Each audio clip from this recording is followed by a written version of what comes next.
안녕하세요. 그때 그 날씨 이세나입니다. 이제 어느덧 9월이 코앞까지 다가왔습니다. 한여름 매미소리가 나던 게 엊그제 같은데 벌써 가을이라니 시간 정말 빠르죠? 태풍이 지나면서 제법 선선한 날씨 이어지고 있는데요.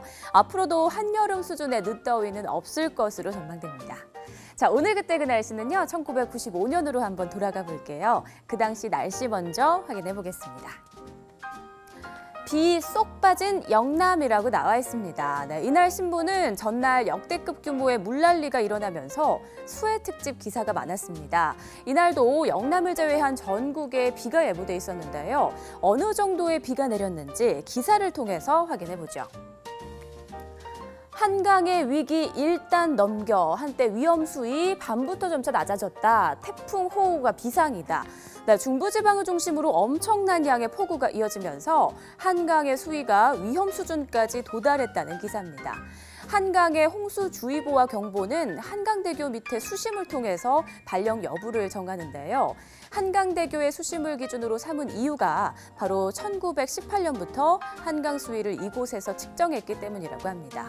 이 한강대교의 수심이 8.5m가 넘을 때 주의보가 발령되는데요. 이날 한강 수위가 9.99m까지 올랐다고 하니까 정말 아찔한 상황이었던 게 분명하죠. 이 홍수도 홍수였지만 교통에도 아주 큰 차질을 빚었는데 사진으로 한번 보도록 하겠습니다. 지금 보시면요. 철도가 엿가락처럼 휘어진 채 무너져 있고요. 또 기차가 탈선한 채 옆으로 누워있는 그런 상황입니다. 충북 괴산에 위치한 철도교가 폭우로 인해 무너지면서 이곳을 지나던 기차가 미처 피하지 못하고 탈선하고 만 건데요. 넘쳐난 강물에 금방이라도 떠내려갈 듯 아주 위태로운 상황처럼 보입니다. 이 사고로 1명이 사망하고 무려 190여 명이 크고 작은 부상을 입었는데요.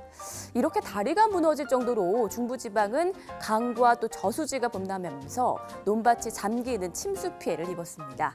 그 상황 사진으로 한번 확인해 보겠습니다. 네, 보이시나요? 지금 전화부스가 있고요. 사람들 종아리까지 물이 차올라 있는 모습입니다. 그런데 좀 자세히 보니까 줄을 서 있는 것 같죠? 비가 이렇게 많이 왔는데도 불구하고 이 전화는 된 모양입니다. 95년도만 해도 휴대전화가 보급화되기 전이죠. 이렇게 밖에서 서로의 안부를 묻기 위해서는 공중전화 말고는 방법이 없었는데요. 자, 그럼 다른 사진도 함께 보겠습니다. 하천변 농지 가옥 물바다로. 네, 여의도 둔치의 모습입니다. 마치 바다에 떠있는 가두리 양식장을 보는 듯한 착각까지 들 정도로 물이 많이 불어나 있었습니다. 충청 지역에서도 국내에서 두 번째로 큰 예당 저수지가 범람하면서 논과 밭을 집어삼켰는데요. 속수무책으로 불어나는 물에 주민들이 할 수 있는 건 그냥 도망가는 것밖에 없었다고 합니다. 네, 이렇게 많은 비에 국내 최대 규모의 댐인 소양강댐이 5년 만에 수문을 열었습니다. 관련 기사가 나와 있거든요. 네, 소양강댐 5년 만에 수문 개방, 초당 3,800톤 방류하다. 네, 소양강댐에 5년 만에 수문을 개방했던 겁니다. 초당 무려 3,800톤의 물을 쏟아냈다고 하는데 이 장관을 보기 위해서 수천 명의 사람들이 모여들 정도였다고 하네요. 물기둥이 무려 100m나 치솟았다고 합니다. 그런데 왜 이렇게 많은 피해가 발생했던 걸까요? 그 원인은 바로 태풍이었습니다. 태풍 영향, 오늘 또 큰 비라고 나와 있네요. 네, 95년도 오늘 한반도에는 태풍 제니스가 영향을 주고 있었습니다. 아직 태풍이 완전히 지나가지 않은 상태였는데요. 태풍 제니스는 중국 상하이 부근에서 우리나라로 곧장 동진했습니다. 전형적으로 큰 피해를 남기는 서해로 올라온 거죠. 네, 이맘때쯤 옛날 신문을 살펴봐도 이렇게 태풍과 관련된 기사가 끊이질 않네요. 기상청에 따르면 올해 9월부터 11월 사이 우리나라에 1개 정도의 태풍이 더 북상할 것으로 예상된다고 합니다.